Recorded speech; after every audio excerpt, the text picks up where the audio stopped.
Nung isang araw, ako'y pumunta sa Korean store, no? Tapos sabi ko, how do you distinguish Korean characters from Japanese or Chinese, di ba? Alam niyo ba kung paano? Yung Korean, maraming bilog-bilog. Yung Chinese at Japanese, very sharp. Wala masyadong bilog-bilog. Pero the Chinese and Japanese, I still do not know how to differentiate kung makita mo. So, nung nandun ako, sabi nung tindera, sabi ko, akala ko foreigner kayo eh. Sabi ko, ha? Bakit? Sabi niya kasi, ilong mo matangos. Sabi ko, ha? Nagulat ako. Naalala ko tuloy, nung unang panahon, nung buhay pa si Mahoma, naalala ko lagi, yung aking girlfriend, ginaganyo niya ilong ko. Sabi niya, ganda-ganda ng ilong mo. Tangos, tangos. Naalala ko lang.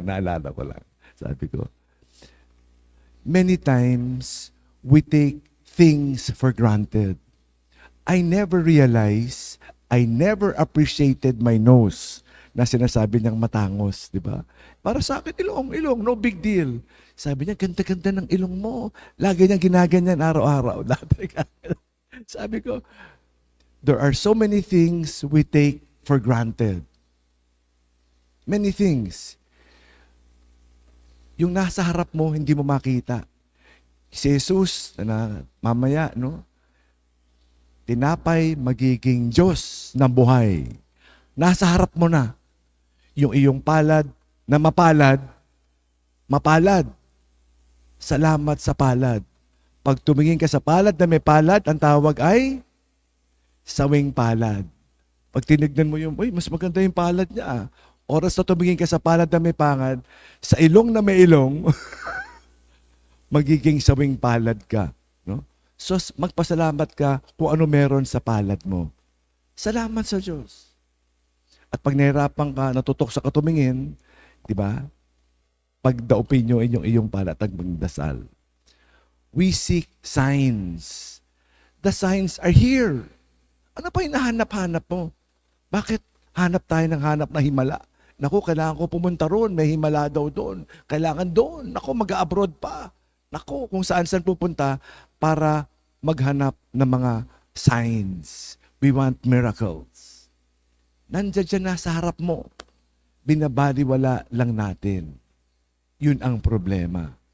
Kaya si Jesus napahimutok. He sighed. Ano ba naman? Hingi tayo ng sign.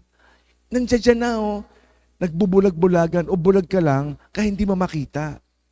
Kaya sana matanggal yung pagkabulag natin at makita natin ang kamay ng Diyos na gumagalaw sa ating buhay. Maraming biyaya, maraming grasya. Sana makita natin ito. Hindi lang ngayon, kundi araw-araw, magpasalamat tayo sa mga pinapakita sa ating signs. Hindi nagkulang ang Diyos sa pagbibigay ng signs. Hindi lang natin makita. At kailangan mo lang maniwala. Ulit, kung hindi kayo naniniwala sa akin, hindi kayo naniniwala sa doktor, gagaling ba kayo? Naku, itong asawa ko, wala akong tiwala dyan, lolokohin lang ako nito. Yung boyfriend at girlfriend ko, wala akong tiwala. Pag wala kang tiwala, walang tiwala. May mangyayari ba pag wala kang tiwala? Paano ka gagaling sa doktor na, naku, wala akong believe dyan? Talagang hindi ka gagaling. Pag maniwala ka, you will see the sign. If you do not see the sign, because we lack faith, we pray that we may deepen our signs, the love of God. We pray that we may see the love of God. Last. Maaga pa eh. God, kakatapos na ng Valentine's, di ba? God loves us so much. I hope you realize how much God loves us.